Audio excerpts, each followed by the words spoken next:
6 round അദ്ദേഹം പിന്നോട്ട് പോകുമ്പോൾ അത് ആസ്വദിക്കായിരുന്നു എന്ന കാര്യം മനസ്സിലാക്കുന്നു. ഒരു കൊട്ടാര വിദൂഷകരെ പോലെ കാലത്ത് പത്രസമ്മേളനം നടത്തുന്ന ഒരു പാർട്ടി സെക്രട്ടറി.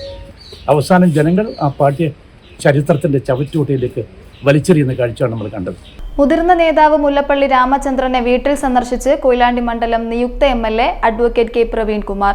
പിണറായി വിജയൻ എന്ന ഏകാധിപതിയുടെ പതനമാണ് തിരഞ്ഞെടുപ്പിൽ നമ്മൾ കണ്ടതെന്ന് മുല്ലപ്പള്ളി പറഞ്ഞു. കോൺഗ്രസിന് പരമ്പരാഗതമായ ചില കീഴ്വഴക്കങ്ങളുണ്ട്. ആ കീഴ്വഴക്കങ്ങൾ അനുസരിച്ച് തന്നെയായിരിക്കും പുതിയ മുഖ്യമന്ത്രിയെ തിരഞ്ഞെടുക്കുകയെന്നും അദ്ദേഹം കൂട്ടിച്ചേർത്തു. മികച്ച വിജയത്തിന് ശേഷം നേരിട്ട് കാണാൻ വന്നതാണ്. എന്താണ് കൂടുതൽ പറയാനുള്ളത്? ശിഷ്യനായിട്ടാണ് കാണുന്നത്.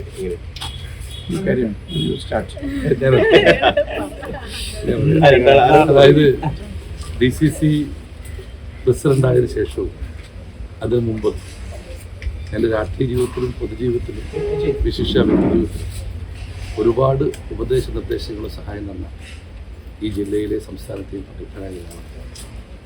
എനിക്ക് ഗുരുതുല്യരാണ്. ശിഷ്യനെ പോലെയോ സഹോദരനെ പോലെയോ എന്നെ സ്നേഹിക്കുകയും പരിഗണിക്കുന്നതാണ്. രാഷ്ട്രീയത്തിനകത്ത് പ്രശ്നങ്ങളും പ്രയാസങ്ങളും ഉണ്ടായ കാലഘട്ടത്തിൽ ആശ്വാസത്തിൻ്റെ തണലുമായി വന്ന നേതാവ്.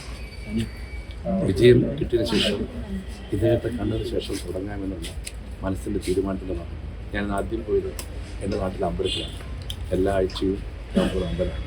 അതെനിക്ക് നേരെ ഇങ്ങോട്ടാണ് സാറിനെ കണ്ട് കാലിലോട്ട് വർദ്ധിച്ച് അനുഗ്രഹമായി ഈ നാടിൻ്റെ വികസന അജണ്ടയുമായി മുന്നോട്ടുള്ള. ഏതായാലും DCC പ്രസിഡന്റായതിനു ശേഷം ഒരുപക്ഷെ കോഴിക്കോട്ടെ മുല്ലപ്പള്ളി നേതാവിൻ്റെ ഇടപെടലുകൾ ഒരു കോൺഗ്രസ് നേതാവിനെ പോലെയായിരുന്നില്ല, ഒരു പ്രവർത്തകനെ പോലെയായിരുന്നു. അദ്ദേഹം ഞങ്ങളെ വിളിച്ചാൽ വിളിപ്പുറത്തെന്ന് പറയുന്നത്, വിളിച്ചാൽ വിളിപ്പുറത്ത് കൂട്ട വിളിപ്പുറത്താണ്. നിങ്ങൾ വിളിച്ചിട്ടുണ്ടോ കോഴിക്കോട്ട് നഗരത്തിൽ ഞങ്ങളുടെ സജീവ സാന്നിധ്യമുണ്ടായിരുന്നു. ഈ വിജയത്തിനൊക്കെ തന്നെ നിങ്ങളോട് ഞാൻ പറഞ്ഞു, എന്നോട് വിജയത്തിൻ്റെ രഹസ്യം ചോദിച്ചപ്പോൾ ഞാൻ വിജയത്തിൻ്റെ പേരെടുത്ത് പറഞ്ഞു മുല്ലപ്പള്ളിയെ പോലെ നേതാക്കളുടെ മുമ്പിൽ ഞാൻ പറഞ്ഞു. എല്ലാ നേതാക്കളുടെയും കൂട്ടായ്മയും ഒരുമിച്ചുള്ള പ്രവർത്തനവും ബൂത്ത് തലം വരെയുള്ള സംഘടനാ പ്രവർത്തനം, ഇതൊക്കെയാണ് വിജയത്തിൻ്റെ ഏറ്റവും പ്രധാനം. മൈക്രോ ലെവലായിരുന്നു കോഴിക്കോട്ടെ കോൺഗ്രസിൻ്റെ പ്രവർത്തനം. അതേപോലെ തന്നെ മുസ്ലിമിൻ്റെ പ്രവർത്തനമായിരുന്നു. ജില്ലാ കോൺഗ്രസ് കമ്മിറ്റി ഓഫീസിൻ്റെ നിർമ്മാണവും പൂർത്തീകരണവും പ്രവർത്തനത്തിൽ വലിയൊരു പ്രചോദനമായിട്ടുണ്ട്. ഇനിയിപ്പോൾ ഞങ്ങൾക്ക് ഉജ്ജ്വലമായി വിജയം. ഞാൻ ലോക്കൽ ബോഡി തെരഞ്ഞെടുപ്പ് കഴിഞ്ഞ് അന്ന് പറഞ്ഞു കോഴിക്കോട്ട് ഇത്തവണ 13 out of 14 ഒന്ന് പോയത് സങ്കടമുണ്ട്. അതെങ്ങനെ പോയെന്ന് ഞങ്ങൾ പരിശോധിക്കുന്നുണ്ട്. ഏതായാലും ഇന്നലെ രാവിലെ ഞാൻ മീഡിയ മണിന് അദ്ദേഹത്തിന് ഇൻ്റർവ്യൂ കൊടുത്ത് നേരെ വിളിച്ചു.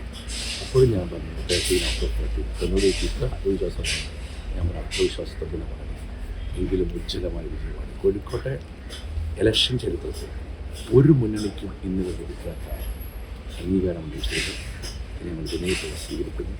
ഇനി അങ്ങോട്ട് കൊയിലാണ്ടിയിലെയും കോഴിക്കോടിൻ്റെയും വികസനവും ഈ നാട്ടുജനങ്ങളുടെ നന്മയും ഞങ്ങൾ മുന്നോട്ട് കൊണ്ടുപോകുന്ന ഏറ്റവും കാര്യം. പ്രവർത്തനം തുടങ്ങുന്നതിന് മുമ്പ് അനുഗ്രഹമാകുന്ന ഉപദേശങ്ങളുമാകുന്നത് ഞാൻ ഉൾപ്പെടെയുള്ള മുഴുവൻ MLA മുല്ലപ്പള്ളി നേതാവിൻ്റെ ഉപദേശ നിർദ്ദേശങ്ങൾക്കനുസരിച്ചാണ് ഈ മുൻപെങ്കുമില്ലാത്ത ഐക്യത്തോടു കൂടിയാണ് UDF പ്രത്യേകിച്ച് കോൺഗ്രസ് ഈ തെരഞ്ഞെടുപ്പിനെ നേരിട്ടതെന്നാണ് അല്പസമയം മുൻപ് പറഞ്ഞത്. ആ ഐക്യം വലിയ തരത്തിൽ ഗുണം ചെയ്തു. എന്താ സംശയം?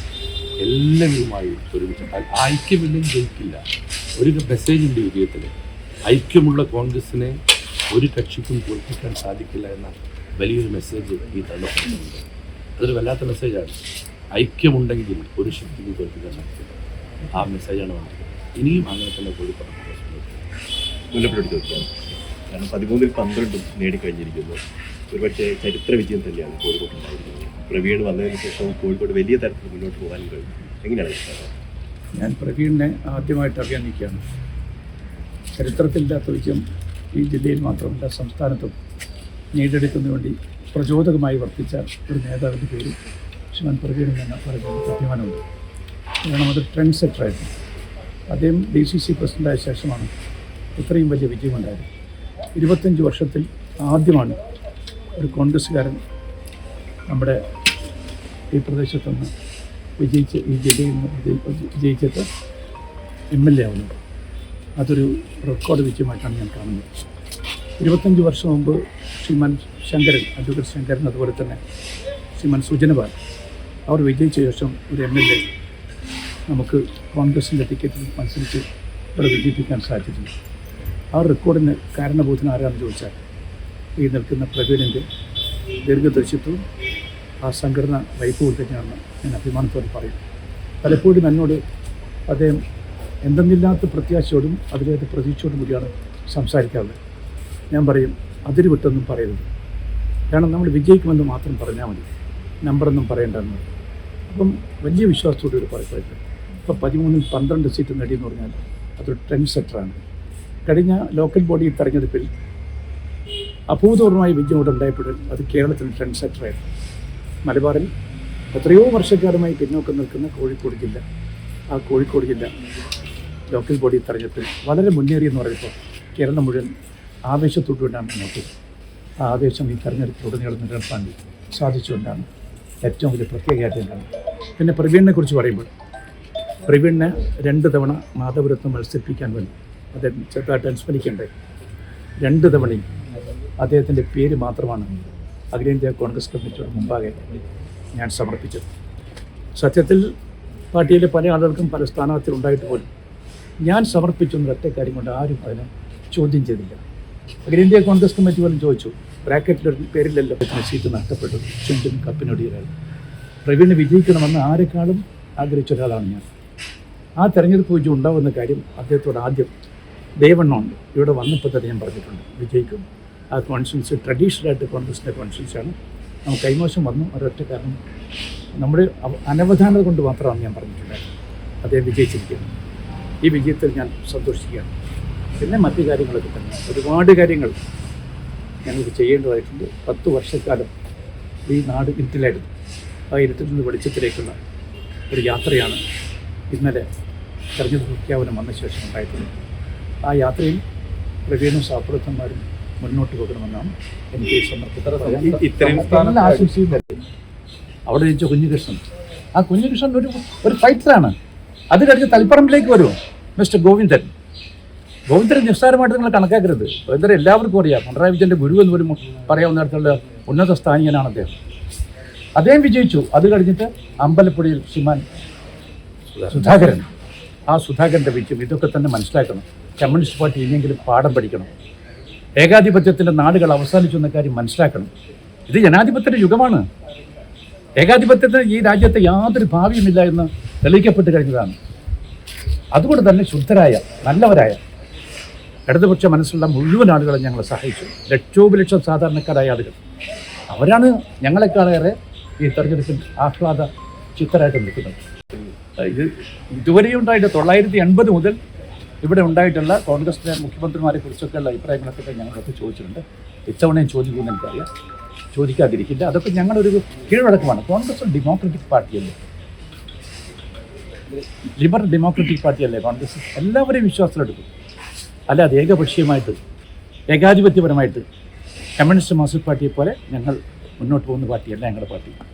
25 വർഷത്തിന് ശേഷം കോൺഗ്രസിന് ആദ്യമായിട്ട് എംഎൽഎമാരുണ്ടാവില്ല. അപ്പോൾ സ്വാഭാവികമായിട്ടും പ്രവീണിൻ്റെ പങ്കാളിത്തം നിസ്സാരമല്ല.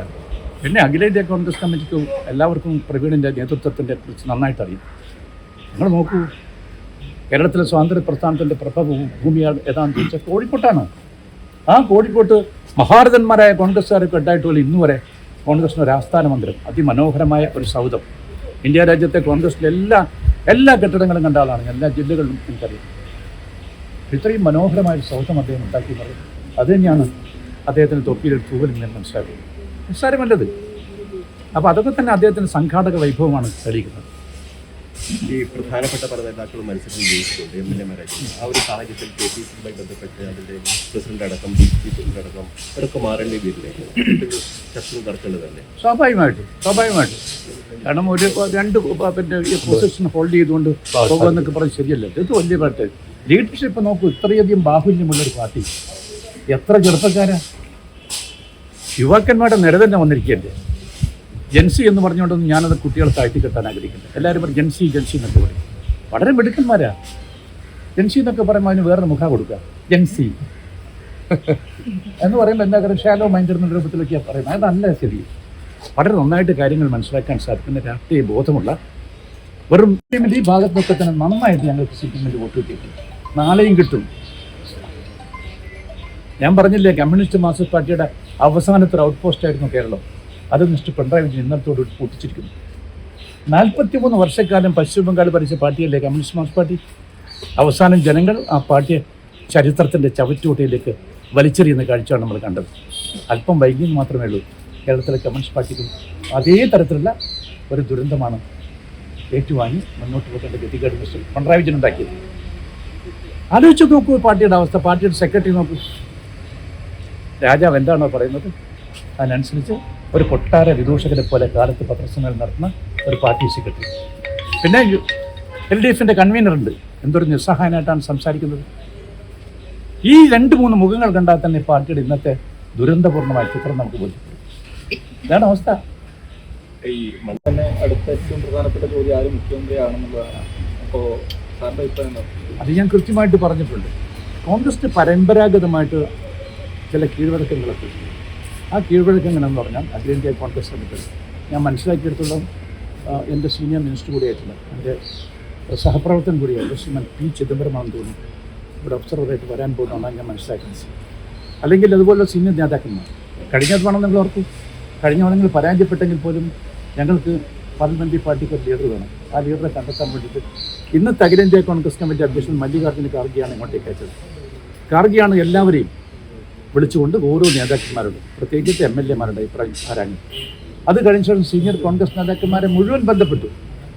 സ്ഥലത്തുള്ളവരെയും ഇല്ലാത്തവരെയും ഒക്കെ തന്നെ ബന്ധപ്പെട്ടുകൊണ്ട് അവരുടെ അഭിപ്രായം ക്രോഡീകരിച്ചു. പിന്നെ പാർലമെൻ്ററി പിന്നെ ഘടകകക്ഷികളുടെ അഭിപ്രായം, ആ അഭിപ്രായം സംശീകരിച്ചുകൊണ്ടാണ് ഇവിടെ പാർലമെൻ്ററി പാർട്ടി നേതാവ് അല്ലെങ്കിൽ മുഖ്യമന്ത്രി ആരാണെന്ന് തീരുമാനിച്ചത്. ആ കീഴ്വഴക്കം തന്നെയായിരിക്കും ഈ തെരഞ്ഞെടുപ്പിന് ശേഷമുള്ള ഈ ഒരു പുതിയ മുഖ്യമന്ത്രിയെ തെരഞ്ഞെടുക്കാനും അവലംബിക്കാനാണ് എനിക്ക് പറയാനുള്ളത്. അത്തരമൊരു മന്ത്രിസഭയിൽ പ്രവീൺ ഉണ്ടാവുക. ഒരു കാര്യം ഞാൻ പറയാം, മലബാർ ഈ തവണ റെക്കോർഡ് ഭൂരിപക്ഷമാണ് നേടിയത്. കമ്മ്യൂണിസ്റ്റ് പാർട്ടിയുടെ ഉരുക്ക് കോട്ടകളൊക്കെ തന്നെ തകർന്നിരിക്കുന്നു. അങ്ങനെ കണ്ടില്ലേ മുഖ്യമന്ത്രി ഇരുന്ന് വെള്ളം കുടിക്കുന്നത്? 6 റൗണ്ട് മുഖ്യമന്ത്രി പരാജയത്തിൻ്റെ പടുകൂടിയിലേക്ക് വരുന്ന കാഴ്ചയാണ് നമ്മൾ കണ്ടത്. ഒരു ഏകാധിപതിയുടെ പതനം, അതൊക്കെ തന്നെ കേരളം അങ്ങനെ 6 റൗണ്ട് അദ്ദേഹം പിന്നോട്ട് പോകുമ്പോൾ അത് ആസ്വദിക്കായിരുന്നു എന്ന കാര്യം മനസ്സിലാക്കണം. ആ പാർട്ടിയുടെ ദുരന്തം എന്താണ്? രാജാവ് നഗ്നനാണെന്ന് വിളിച്ചു പറയാൻ ഒരാൾ പോലും ആ പാർട്ടിയിൽ ഇല്ലാതെ പോയി. അതാണ് ആ പാർട്ടിക്കുണ്ടായ ദുരന്തം. അത് പറഞ്ഞിട്ട് ഇങ്ങനെ സംഭവിക്കില്ല. അതുകൊണ്ട് തന്നെയാണല്ലോ ആ പാർട്ടിയുടെ അടിമത്തത്തിൻ്റെ ചങ്ങല പൊട്ടിച്ചുകൊണ്ട് 3-4 പഴയ കാലത്തെ കമ്മ്യൂണിസ്റ്റ് നേതാക്കന്മാരൊക്കെ തന്നെ പുറത്തു വന്നത്. നിസ്സാരമായിട്ട് കാണുന്നത് ചരിത്രത്തിൽ ഒരിക്കൽ പോലും ഞങ്ങൾ വിജയിച്ചത് ആത്യന്തികമായ ജനങ്ങളുടെ വിജയമാണ്. ജനാധിപത്യത്തിൽ ഞാൻ വീണ്ടും റിപ്പീറ്റ് ചെയ്യുന്നു, ജനങ്ങളാണ് യജമാന്മാർ. ആ ജനങ്ങളാണ് ഈ തെരഞ്ഞെടുപ്പിൽ വിജയിച്ചിരിക്കുന്നത്. അവരുടെ വിജയമായിട്ടാണ് തെരഞ്ഞെടുപ്പ് ഞാൻ കാണുന്നത്.